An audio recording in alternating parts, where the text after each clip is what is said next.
All right, been kind of moving right along here, and it doesn't go take very long. I mean, it may take longer, just starting out and to get used to the feeling and everything. But once you start moving along, I mean, before you know it, you're done. And so again, like I said, periodically I want to check against my model and make sure that at least the width right now at this stage is where I want it, and right now I'm happy with it. It should be about right. And so I'm just going to keep on keeping my feet at the same width until I get to about here on this shoe. And I'm going to move my feet together to kind of taper it off slightly, just for some symmetry.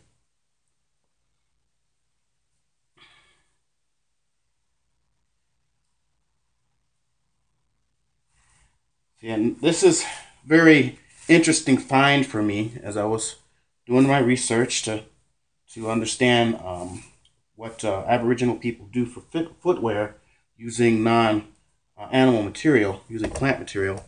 And this came up in my search, and I'm like, oh wow, this is kind of neat. I could do this. There's plenty of materials where I live where this could be done, and that it's effective because Japanese people have been making these shoes for hundreds, if not thousands, of years. Um, I'm finding out that the ancient Japanese and the Korean cultures probably had a lot more in common in trade and whatnot because there were remnants of these types of sandals found in ancient Korea as well, so they say. And there's a lot of traditional Japanese skills that I'm very interested in, mainly because the Japanese metal was, you know, was there, but there wasn't a lot of fine metalworking as far as buttons and latches and things. So a lot of the clothing, ancient clothing and whatnot, it's all rope and knot work. And in fact, there's a martial art called Hojoujutsu, and that is the art of rope tying of prisoners, basically. And then for those of you that are out there into that sort of thing, there is Shibari, which is also the art of the Japanese art of erotic tying. So I won't elaborate on that, but I'm sure you could look it up. But there's a lot to learn. Even now in modern day Japan, there's still a lot of these skills that are taught. My partner, who's Japanese Korean from Kobe, she learned this technique, and she said when she was in school, she just hadn't remembered it. And there's a lot of things in Japan right now that are still very traditional and from a primitive technology. I wouldn't say primitive. I would say more kind of Aboriginal study. They There's a lot to learn. The way they thatched houses, the way they mortised the houses, the woodworking, a lot of really fine mortising, tying of clothes making, it's all kinds of stuff. So it's a big area of interest. Stuff never stops.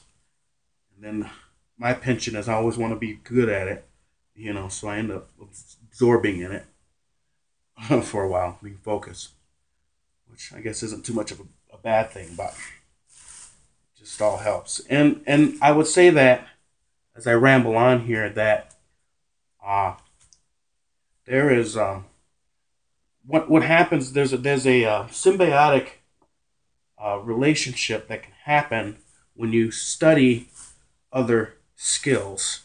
So if you know weaving, traditional weaving, using flat materials or loom weaving, then this will make sense to you, I'm sure. And it's going to be no different. It's just maybe the way the technique that's being used. Like I'm using my fingers here as the part of the loom to lock everything together.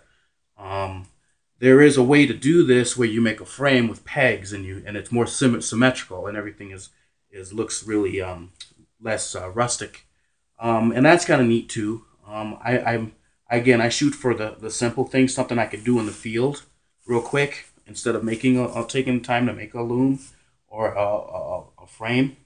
I can just twist up some cordage, enough of it, 50 feet of it at least, and sit down on the ground. And within about an hour, I can have a pair of functional footwear that would at least protect my feet say in rocky terrain or such.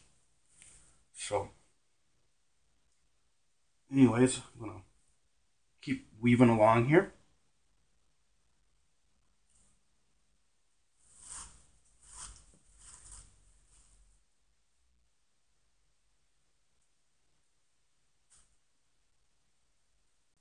All right, I'm gonna measure things out a little bit again. And I'm getting to the point where I'm gonna wanna widen my feet just a little bit because I want a little wider here. And I'm gonna weave a couple of more weaves, and then I'm gonna go in, and then I'll show you how to finish it off.